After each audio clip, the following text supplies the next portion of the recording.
चलिए, कैसे हैं आप सभी।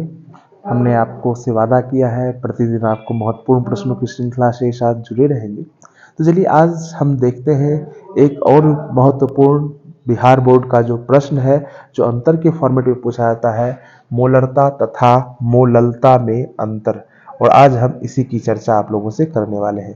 यह प्रश्न बिहार बोर्ड में 1-2 बार पूछा जा चुका है और उसी की चर्चा हम आज आपसे करेंगे। देखिए, सबसे पहला प्रश्न है, मोलरता और मोललता इन दोनों में क्या अंतर है। तो सबसे पहले तो आपको पता है कि पहले क्या करेंगे, एक तरफ मोलरता लिखेंगे और एक तरफ मोललता लिखेंगे। और पहला अंतर जो हमारा होता है वो होता है दोनों की परिभाषा।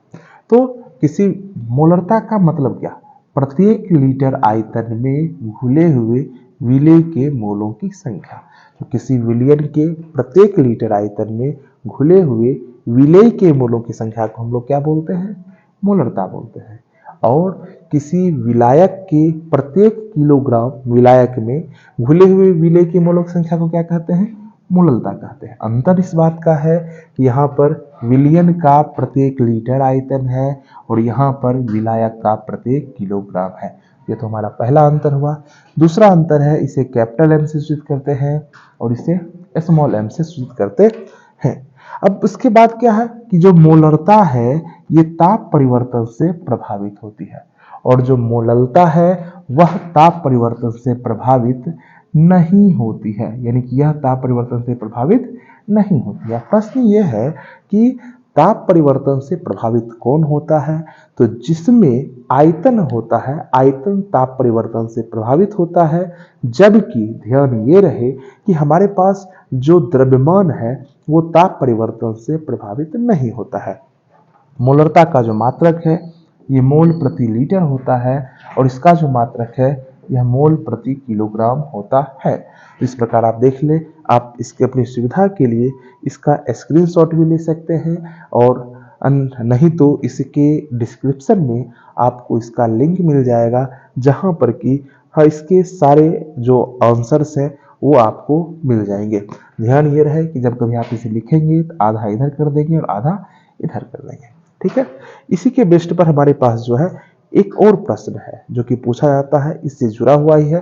तो चलिए, इसी सीरीज में पुनः आपका हम स्वागत करते हैं और देखते हैं अगले प्रश्न को, ठीक है। तो आज का जो पुनः हम देख रहे हैं आपको इस अंतर की सीरीज में जो महत्वपूर्ण अंतर है, इस महत्वपूर्ण अंतर की सीरीज में आप पुनः आपको एक महत्वपूर्ण प्रश्न से रूबरू करवाने जा रहा हूं और ये है मोलरता तथा मोल प्रभाज में अंतर। इन दोनों में क्या अंतर है, देखिए, मोलरता तथा मोल प्रभाज में अंतर। ये अंतर 2 अंक में पूछे जाते हैं। आपको 3 अंक जो है पॉइंट्स आप लिख देंगे तो अच्छे मार्क्स मिल जाते हैं। देखिए, अंतर लिखने के लिए सबसे पहले मैंने कहा कि सबसे पहले आप लिख लीजिए इधर मोलरता, इधर आप लिख ले मोल प्रभाज। और यहाँ पर क्या करना है आपको कि सबसे पहले मोलरता की परिभाषा आपको मैंने पहले ही बता दिया, प्रत्येक लीटर आयतन में घुले हुए विलेय के मोलों की संख्या। विलयन के प्रत्येक लीटर आयतन में घुले हुए विलेय के मोलों की संख्या को मोलरता कहते हैं। और यहाँ यदि बात करें तो विलयन के प्रत्येक मोल में घुले हुए विलेय तथा विलायक के मोलों की संख्या को हम क्या कहते हैं, विलेय तथा विलायक के मोलों की संख्या को हम लोग मोल प्रभाज कहते हैं। इसे हम कैपिटल एम से सूचित करते हैं, जबकि इसे हम स्मॉल एक्स से सूचित करते हैं। मोलरता ताप परिवर्तन से प्रभावित होती है, जबकि मोल प्रभाज ताप परिवर्तन से प्रभावित नहीं होता है। और सबसे बड़ी जरूरी चीज जो कि आपको बहुत छोटा सा है लेकिन बहुत इंपॉर्टेंट रहता है कि मोलरता का मात्रक मोल प्रति लीटर होता है, जबकि मोल प्रभाज का कोई मात्रक नहीं होता है। तो आपने यहाँ देखा, पुनः मैं बता दूं कि प्रत्येक लीटर आयतन में घुले हुए विलयन के प्रत्येक लीटर आयतन में घुले हुए विलेय के मोलों की संख्या को मोलरता कहते हैं। विलयन के प्रत्येक मोल में घुले हुए विलेय तथा विलायक के मोलों की संख्या को हम लोग मोल प्रभाज कहते हैं। इसे यानी मोलरता को कैपिटल एम से सूचित करते हैं, इसे एक्स से सूचित किया जाता है। मोलरता ताप परिवर्तन से प्रभावित होती है, मोल प्रभाज ताप परिवर्तन से प्रभावित नहीं होता है। मोलरता का मात्रक मोल प्रति लीटर होता है, मोल प्रभाज का कोई मात्रक नहीं होता है। तो चलिए फिर मिलते हैं हम लोग अगले अंतर में।